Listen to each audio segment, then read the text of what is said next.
할렐루야. 네, 오늘 성령 강림절 일부 예배 나오신 여러분 위에 우리 주님의 축복과 은혜가 넘치기를 간절히 바랍니다. 자, 오늘은 두려워하지 말라. 나는 처음이요 마지막이라 하는 이런 제목으로 함께 은혜 나누기를 원합니다. 두려움에 관한 그런 우리가 잘 아는 에피소드가 있죠. 한 천사가 지나가다 보니까 고양이가 벌벌 떨고 있어요. 그래서 고양이가 불쌍해 보여서 고양아 너는 왜 떨고 있니? 추운 겨울도 아닌데 왜 봄에 떨고 있니? 그랬더니 자기는 개가 너무 무섭다는 거예요. 개한테 언제 물릴지 몰라서 개만 없으면 좋겠다는 거야. 그 천사가 좀 고민하다가 그럼 너를 개로 만들어주면 되겠구나. 고양이를 개로 만들어 주었답니다. 자, 이제는 이 고양이가 개로 변했으니까 든든하겠지. 근데 얼마 후에 만났는데 이 개가 또 벌벌 떨고 있는 거예요. 아니 너는 왜 떨고 있냐? 이제 개가 돼서 무서운 게 없을 텐데 아니라는 거야. 그래도 호랑이는 역시 무섭다는 거야. 개는 호랑이한테 꼼짝 못하거든요. 호랑이 때문에 다닐 수가 없대. 그래서 그렇구나. 그러면 동물의 왕인 호랑이로 너를 만들어주겠다. 그 호랑이로 만들어줬어. 이제는 너가 떨지 않고 담대하게 살아가겠지 기대했는데 얼마 후에 만났더니 이 호랑이도 떨고 있는 거예요. 너는 또 뭐가 무섭냐 그랬더니 사냥꾼의 총이 무섭다는 거예요. 언제 사냥꾼을 만날지 몰라서 늘 불안에 떨고 있다는 거예요. 그때 천사가 깨달은 게 있어요. 이걸 두려움은 어쩔 수가 없구나. 이건 네가 가지고 있는 천성이다. 여러분, 이것이 인간의 모습과 비슷하지 않습니까? 우리들은 뭔가 한 가지 문제가 해결되면 두려움도 없고 만사가 태평할 것 같은데 또 우리는 새로운 두려움에 부딪히고 새로운 불안과 염려 가운데 쌓이는 것을 보게 되는 것입니다. 인간이 가지는 최대의 두려움, 공포가 뭘까? 아마 죽음의 두려움보다 더 강한 게 있겠습니까? 이 죽음에 대한 두려움보다 더 큰 두려움은 없습니다. 왜 코로나를 무서워합니까? 코로나 걸리면 죽으니까, 죽을 수 있으니까. 그 백신도 맞으려니까 그것도 또 죽는 사람들이 가끔 있어가지고 그것도 맞기가 조심스러워서 그 저희 아내한테 여보 백신 빨리 맞아야 돼. 아니야 난 좀 더 있다 맞을 거야. 그래서 뭐 50%밖에 안 된대요 지금 60세 이상의 이제 어르신들이. 그렇습니다. 인간은 다 죽음에 대한 두려움이 있거든요. 근데 왜 인간은 죽음을 두려워할까? 그것은 죽음 건너편에 뭐가 있는지 모른다는 거예요. 무엇이 나를 기다리고 있는지 우리는 모르기 때문에 죽음이 두려운 거예요. 나 죽고는 싶지 않아. 나 살고 싶어. 나 좀 살려줘. 이게 사람들의 마지막 소원 아닙니까? 죽기는 싫어. 그러나 언젠가는 죽어요. 그러나 빨리 죽기 싫다는 거예요. 조금 더 살고 싶다는 거예요. 미지의 세계에 대한 두려움, 알 수 없는 것에 대한 두려움이 그것입니다. 또 이렇게 죽음에 대한 공포가 큰 것은 아무도 죽어본 일이 없기 때문입니다. 자, 오늘 우리는 본문의 말씀 속에서 사도 요한은 지금 pat모섬에 유배되어 있습니다. pat모섬이라는 것은 에베소에서 좀 떨어진 바위섬인데 그렇게 큰 섬은 아니에요. 좌우로 해다 그저 좌우로 한 10km, 한 4km 정도의 큰 섬은 아니에요. 작은 섬이에요. 근데 사도 요한이 거기 유배돼서 이미 나이가 90세에 이르렀어요. 당시는 기독교인들이 아직도 로마에 의해서 박해를 받을 때예요. 네로 황제 때 박해가 극심했고 그 이후에 도미티안 황제에 의해서 계속 로마의 박해는 계속됐습니다. 특별히 이 로마의 황제들은 황제 숭배를 강요했습니다. 다시 말하면 황제를 신으로 섬기는 거예요. 그래서 이 황제를 말을 이제 로마에서 가이사라 그러는데 가이사가 나의 주인입니다. 한번 따라해 보세요. 가이사가 나의 주인이다. 그렇죠. 이게 바로 로마가 강요하는 고백이야. 근데 우리는 그렇게 고백하면 안 되잖아요. 그렇죠? 가이사가 나의 고백이라는 것은 물질이 나의 고백이다. 세상 권력이 나의 주인이다. 이런 얘기가 똑같은 거예요. 명예가 나의 주인이다. 근데 그리스도는 그렇게 하면 안 돼. 예수 그리스도가 나의 주인이시다. 예수 그리스도를 나의 주인으로 고백하는 그리스도인들은 다 체포되어서 감옥에 끌려가고 이런 pat모섬 같은 곳에 유배되어지고 때로는 얼굴이 머리가 잘려서 이렇게 순교하는 이런 일들을 경험하게 됐다는 것입니다. 자, 오늘 당연히 앞절에 보니까 예수의 환난과 예수의 나라와 예수의 참음에 동참했던, 그리고 하나님의 말씀과 예수를 증언했으므로 본인이 핍박을 받아서 이 유배샘에 갇혀져 있다고 고백하는 이 사도 요한, 당연하죠. 그도 바로 그런 핍박의 과정 속에 있었을 것입니다. 자, 그런데 어느 날 주일날 요한은 기도하다가 환상을 봤는데, 어느 날 주의 날에 내가 성령에 감동되어서 하나님이 내게 말씀하셨어요. 근데 그에게 말씀하시는 그 주님은 그에게 어떤 사명을 맡기셨어요. 너가 본 것을 두루마리에 써서 아시아의 7 교회에 보내라는 것입니다. 근데 그가 본 그 주님의 모습, 그런 예수님의 모습을 봤는데 그 모습은 너무나 위험 있고 권세 있는 심판장 예수님의 모습이에요. 그가 한 번도 보지 못한 그런 모습이에요. 정말 그 위대한 예수님의 모습을 봤는데 성경은 그 예수님의 모습을 이렇게 설명해요. 자, 우리 13절, 14절 같이 읽어볼까요? 13절, 14절입니다. 시작. 촛대 사이에 인자 같은 이가 발에 끌리는 옷을 입고 가슴에 금띠를 띠고 그의 머리와 털의 희기가 흰 양털 같고 눈 같으며 그의 눈은 불꽃 같고, 자, 그런 긴 옷을 입었어. 제상 같은. 그래서 발에 끌리는 옷이고 가슴에는 금띠를 띄었다. 이건 왕을 상징하거나 제상을 상징하는 금띠를 맨. 그리고 그의 머리는 흰 양털 같고 하얀 모습이, 그의 눈은 불꽃 같아서 우리의 모든 심령을 꿰뚫을 것 같은 무서운 심판자의 눈같이 불꽃처럼 빛나고 있었어요. 15절에 보니까, 15절 읽어볼까요? 15절 시작. 그의 발은 풀무불에 단련한 빛난 주석 같고 그의 음성은 많은 물소리와 같으며. 발, 우리는 이 정복자의 발을 생각해 보면 발이라는 것은 뭐예요? 뭘 짓밟아버리는 건 정복한다는 거예요.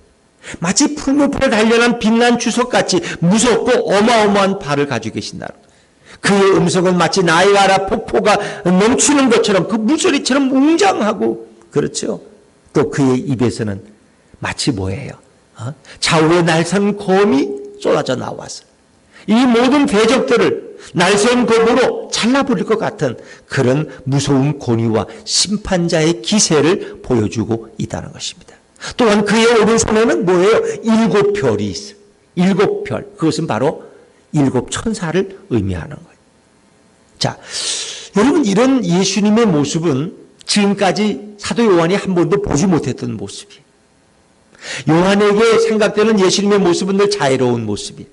그래서 마지막 만찬을 나눌 때 성경에 보니까 요한이 예수님의 품에 기대어 있었다 그랬습니다.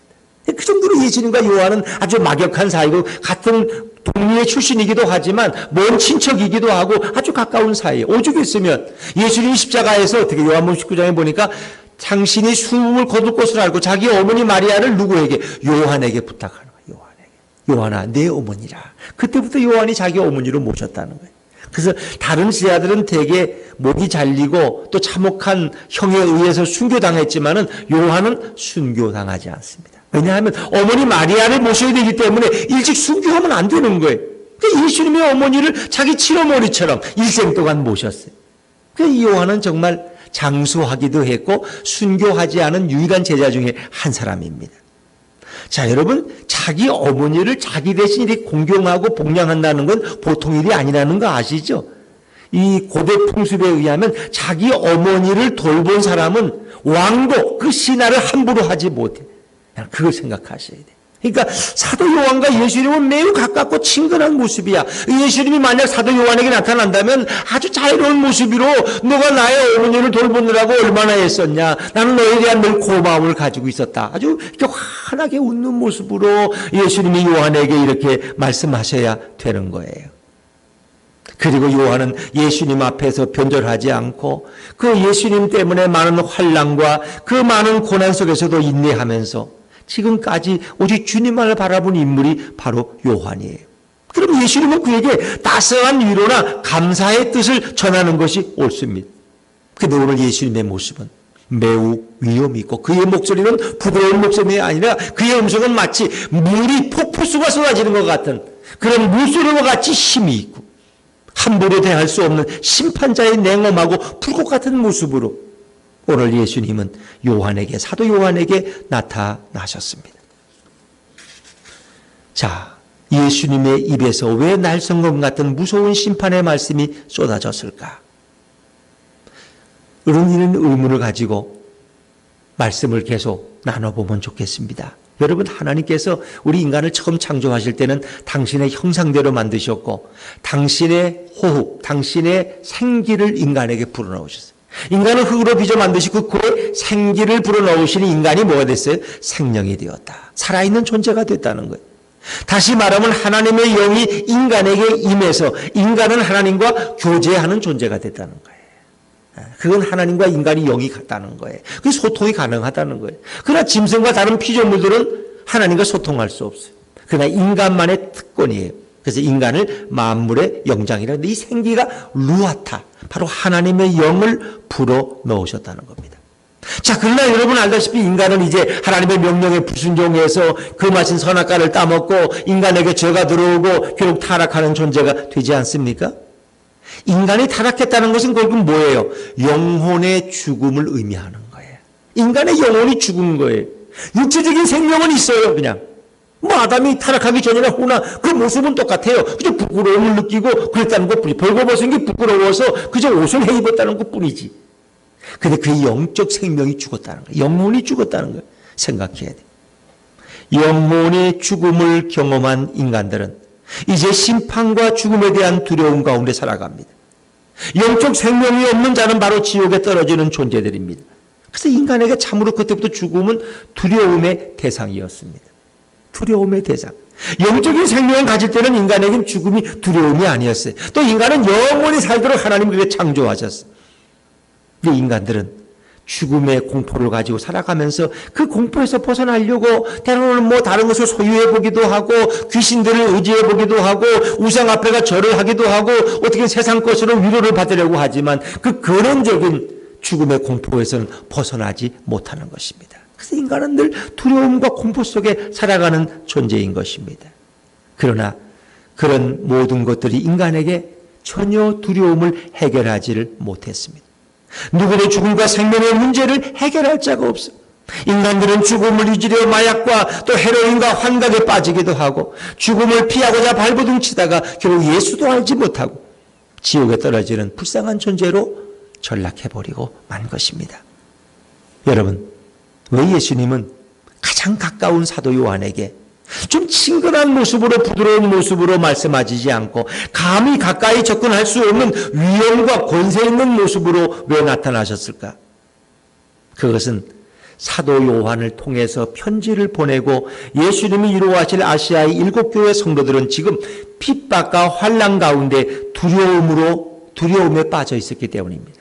그래서 그들에게 정말 그들을 핍박하고 죽음의 공포를 주는 저 로마 왕국보다 더 강하고 위대하신 우리의 심판자, 우리의 승리자, 우리의 영원한 왕이신 예수님을 그들에게 보여주기 위해서 예수님은 강하고 권세 있는 모습으로 사도 요한에게 나타나셨고 사도 요한은 그것을 기록을 해서 아시아 7교회, 그 얘기는 전 모든 그리스도인에게 이 편지를 보내서 두려워하지 말라. 바로 우리 주님은 오메가와 알파다. 알파 오메가, 처음이요 마지막이라. 곧 살아있는 자라. 내가 전에는 죽었었지만 나는 세세토록 살아있어서 사망과 음부의 열쇠를 가지고 있다 라는 말씀을 전하고 있는 것입니다. 강력한 로마의 힘에 의해서 기독교는 언제든지 너무 약해서 짓밟힐 수도 있고 성도들의 인내가 바닥에 이르면 뿔뿔이 흩어져서 예수를 부인하고 그들은 배교할 수도 있습니다.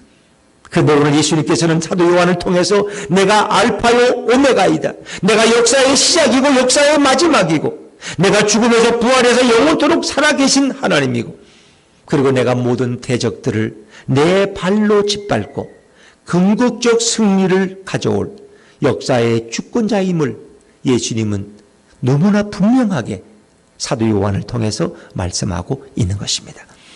지금 성도에게 나타난 예수님은 어린 양 예수의 모습으로 오셔서 십자가에서 자신을 희생하시고 힘없이 죽어가던 그런 나약하게 보이는 예수님이 아닙니다. 우리를 위해 십자가에 죽으신 예수님은 세상 죄를 지고 온 하나님의 어린 양이었기 때문에 그분은 저항하지 않고 너무 순해 보이고 마른 순 같고 너무나 나약해 보이셨어요. 그러나 지금 부활하셔서 죽음의 권세를 깨치고 승리하신 예수님은 하늘 아버지로부터 하늘과 땅의 모든 권세를 위임받으신 분이, 그리고 이 역사를 구원으로 완성시킬 승리자 예수님인 것을 믿으시기 바랍니다. 이제 그것을 사도 요한을 통해서 보여주고 계시는 겁니다. 자, 우리 8절 말씀을 한번 더 읽을까요? 8절 9절입니다. 8절 9절 같이 18절. 미안합니다. 17절 18절 같이 한번 읽죠. 시작. 내가 볼 때에 그의 발 앞에 엎드려져 죽은 자같이 되매 그가 오른손을 내게 얹고 이르시되 두려워하지 말라. 나는 처음이요 마지막이니 곧 살아있는 자라. 전에 내가 죽었었노라. 볼지어다 이제 세세토록 살아있어 사망과 음부의 열쇠를 가졌노니. 아멘. 때론 많은 그리스도인들도 믿음으로 산다고 하지만 그들의 구원의 확신이 흔들릴 때가 있어요. 정말 예수님이 우리를 구원하실까? 이 로마의 박해로부터 우리를 건지실 그분이 정말로 오실까? 이런 죽음의 두려움, 공포 가운데 있는 그리스도인들에게 자신을 처음과 마지막 되신 분으로, 그리고 영원히 죽지 않으며 생명의 주관자이시고 사망과 음부의 열쇠를 가지신 그런 분으로 주님은 당신을 소개하십니다. 아시아 일국교회와 모든 성도에게 말씀하시는 예수님은 바로 전능하신 하나님인 것을 믿으시기를 바랍니다.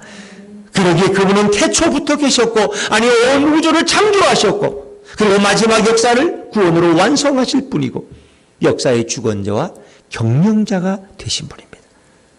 여러분, 같은 인간은 인간의 두려움을 해결해 줄 능력이 없습니다. 또한 우리는 같은 누구에게 생명을 불어넣을 수도 없어요. 여러분, 의사가 죽어가는 환자에게 생명을 불어넣을 수 있습니까? 안 됩니다. 생명을 불어넣으실 분도 주님이시고 생명을 걷어가시는 분도 주님이십니다. 인간은 같은 인간에게 아무것도 약속할 수 없고 보호나 축복을 보장해 줄 수도 없습니다. 그러나 예수님은 신이십니다.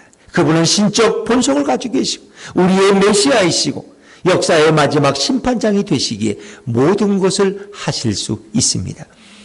예수님은 우리에게 생명도 주실 수 있습니다. 그분이 바로 생명의 창조자이시고 생명을 불어넣으신 분이고 생명의 주인이시기 때문입니다. 아들이 있는 자에게는 생명이 있고 아들이 없는 자에게는 생명이 없다고 요한 1서는 말씀합니다. 그분은 생명을 주실 뿐 아니라 우리에게 행한 대로 갚아 주실 수 있는, 그리고 우리의 인생에 동행하시며 마지막 심판장이 되서 우리에게 상 주시는 분이라고 성경은 말합니다. 히브리 11장에 보니까 믿음이 없이는 하나님을 기쁘시게 하지 못하나니 하나님께 나아가는 자는 반드시 그가 계신 것과 그가 또한 자기를 찾는 자들에게 상 주시는 이심을 믿어야 할지니라. 계시록에서도 예수님은 내가 다시 온다고 말씀하시면서 각 사람에게 행한 대로 갚아주리라고 말씀하죠. 자, 계시록 22장 12절 말씀 한번 자막에서 읽어볼까요? 계시록 22장 12절입니다. 시작. 보라, 내가 속히 오리니 내가 줄 상이 내게 있어 각 사람에게 그가 행한 대로 갚아주리라. 아멘. 우리에게 영원한 생명은 물론이고 영원한 하늘의 면류관과 상급을 주실 분이 바로 우리 심판자 예수님이십니다. 그런데 그 예수님은 18절에 보니까 내가 전에 죽었었노라. 이 처음이요 마지막이라는 얘기는 그분이 지금도 살아있다는 얘기. 내가 곧 살아있는 자라. 그러나 내가 전에는 죽었었노라. 예수님 분명히 말씀하시죠. 그분은 십자가에서 죽으셨어요. 그분은 일찍 죽임을 당하신 어린 양이셨어요. 한없이 약해 보이고 한없이 무능해 보이셨어요. 그러나 예수님은 우리 죄를 용서하시고 영원한 생명을 주시기 위해서 십자가에서 자원하여 죽으셨습니다. 마른 순 같고 어린 양과 같으셨어요. 그러나 지금 요한에게 나타난 그 예수님은 그 약하신 주님이 아닙니다. 그분은 누구보다도 강하고 위엄 있고 권위 있는 심판자의 권세와 능력을 가지신 분입니다. 아니, 그분은 약하고 순한 양이 아니라 마치 사자와 같은 모습으로 요한에게 나타나십니다. 알파와 오메가요, 역사의 주관자요, 심판자요, 완성자로 오신 분이 우리 예수님이십니다. 여러분, 이 알파와 오메가라는 말씀, 처음이요 마지막이라는 말씀은 그분은 완전하신 분이라는 거예요. 모든 인류 역사의 처음부터 마지막까지를 그분이 다 만드시고 그분이 주관하신다는 거예요. 그리고 그분은 영원하신 분이라는 거예요. 어저께나 오늘이나 동일하고 변화가 없으신, 그리고 그분은 창조주 하나님이라는 거예요. 그리고 그분은 구원주 하나님이라는 거예요. 더구나 그분은 생명의 주인이라는 것입니다. 여러분의 인생에 어제나 오늘이나 내일이나 늘 변함없이 동행하시는 그 알파와 오메가 되신 그 주님, 그 주님이 우리와 함께 한다면 얼마나 좋겠어요. 우리 8절 말씀, 오늘 1장 8절 말씀 혹시 준비했으면 읽어볼까요? 1장 8절. 1장 8절 준비 안 했나요? 성경 1조 계시록 1장 8절 한번 읽어보죠. 성경에서 시작. 주 하나님이 이르시되 나는 알파와 오메가라. 이제도 있고 전에도 있었고 장차 올 자요 전능한 자라 하시더라. 그렇죠. 이 알파와 오메가, 하나님의 속성이고 동시에 우리 예수님의 이름입니다. 그분은 어제도 있었고 전에도 있었고 장차 올 자요 전능하신 분이다. 그 주님을 의지하는 자에게 무슨 두려움이 있겠습니까? 사랑하는 여러분, 예수님은 바로 그런 분으로 오셨습니다.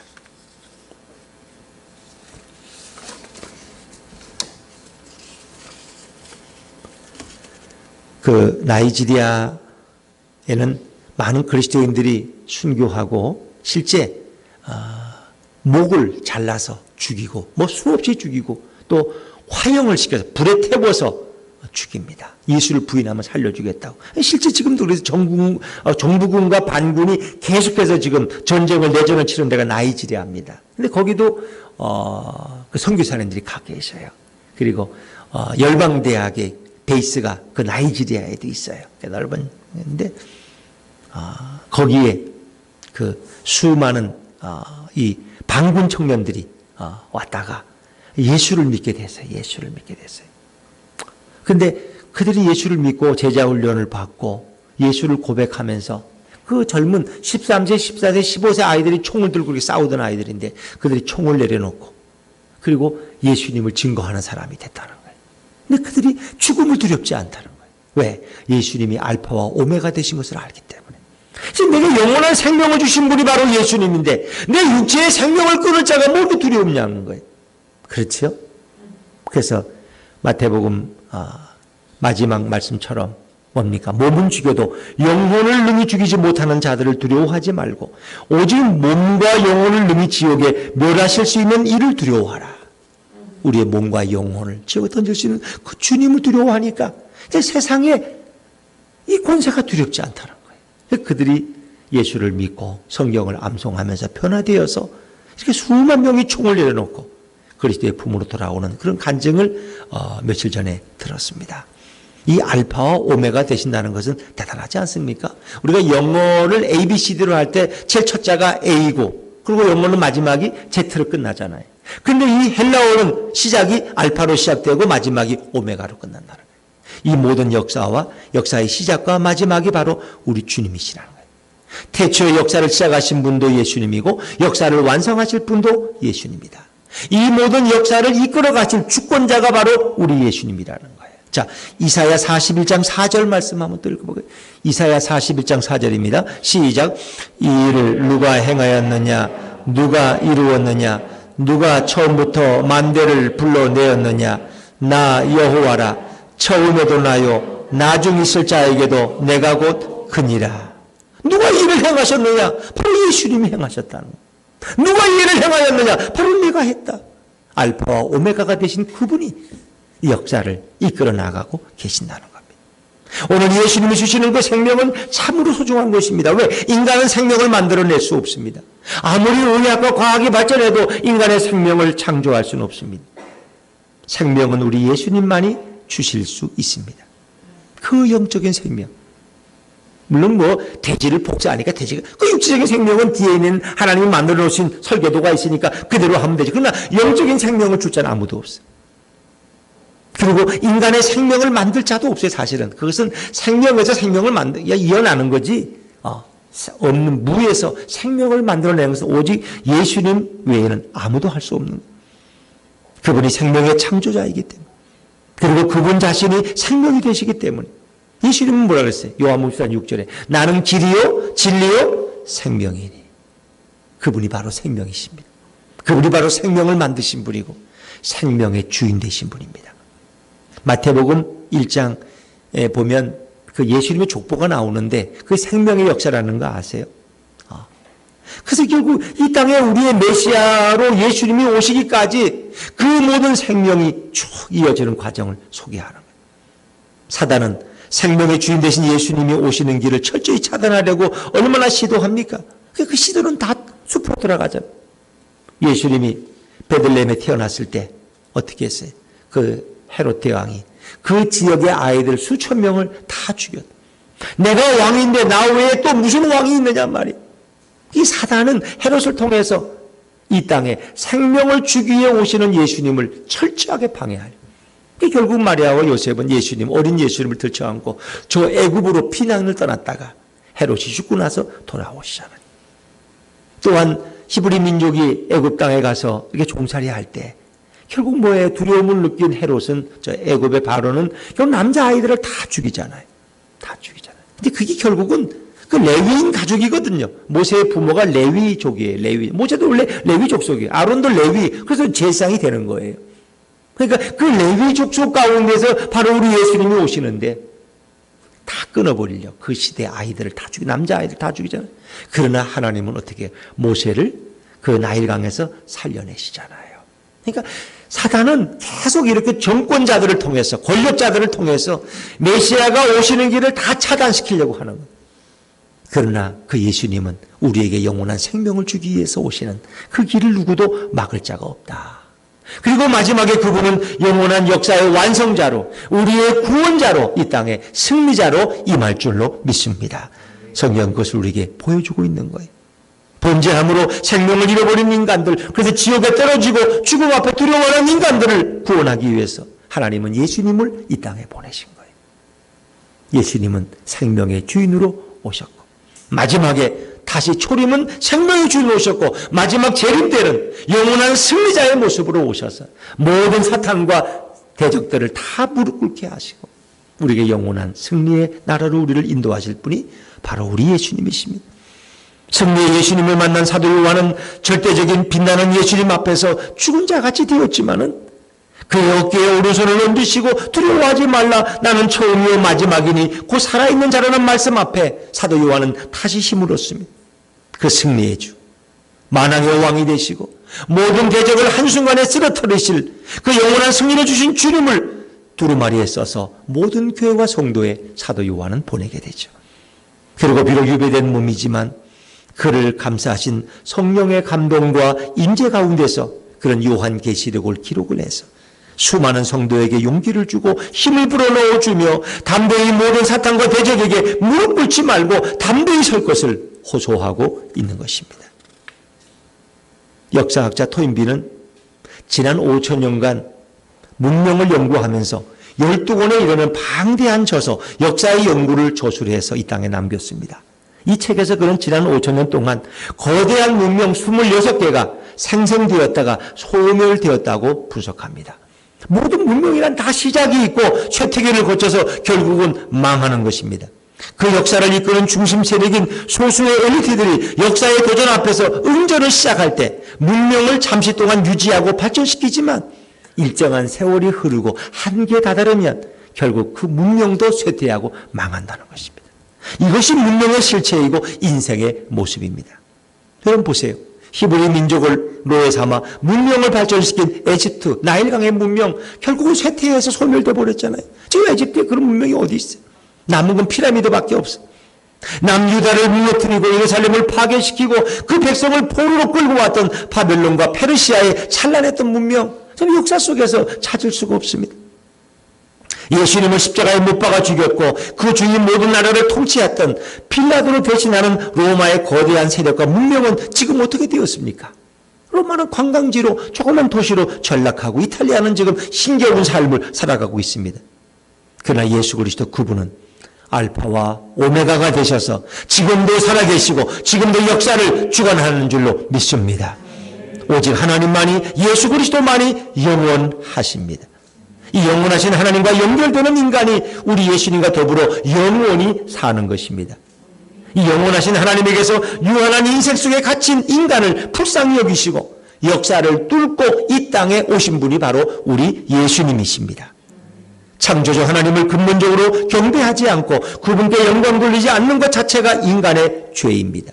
인간들이 이 죄를 회개하지 않을 때 계시록 21장 8절에서는 불과 유황으로 타는 못에 던져지는 둘째 사망을 경험한다고 선언합니다. 둘째 사망이 있다. 여러분, 육체적 죽음은 별거 아니에요. 진짜 두려운 것은 둘째 사망입니다. 영원한 불못에 떨어져서 영원히 고통 가운데 살아가는 존재가 되는 것입니다. 어떤 사람이 쓴 짤막한 희곡 가운데 나사로라는 희곡이 있습니다.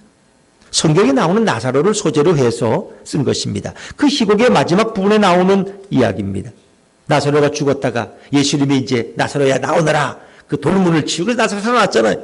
어떤 사람이 그에게 나타나서 당신에게 가장 큰 변화가 있다면 뭐냐?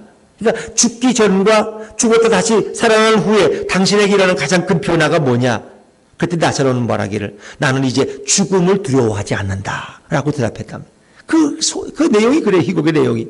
물론 나사로는 언젠가는 늙어서 다시 죽었을 것입니다.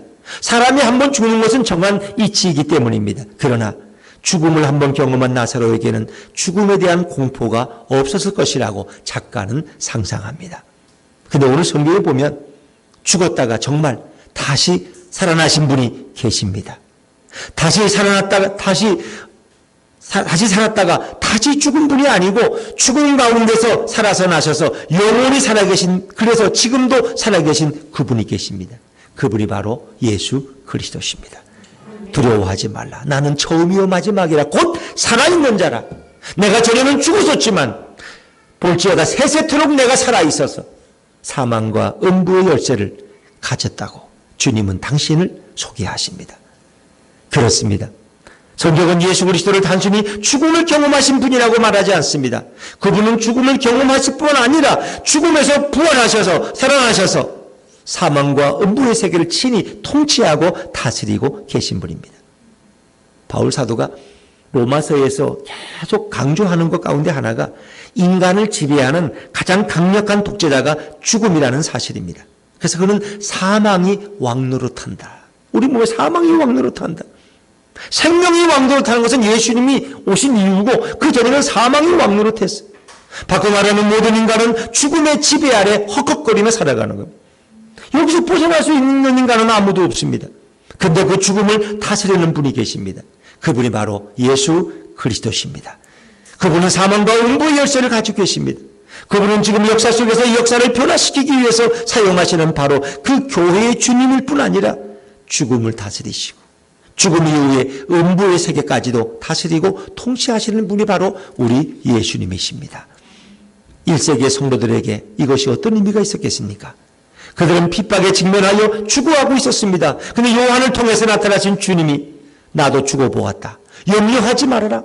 내가 이 죽음을 다스리는 자다 라고 말씀하실 때 세세토록 살아계신 그분이 나의 주님이라는 사실이 초대교회 그리스도인들을 얼마나 담대하게 했을까 여러분 상상해 보십시오.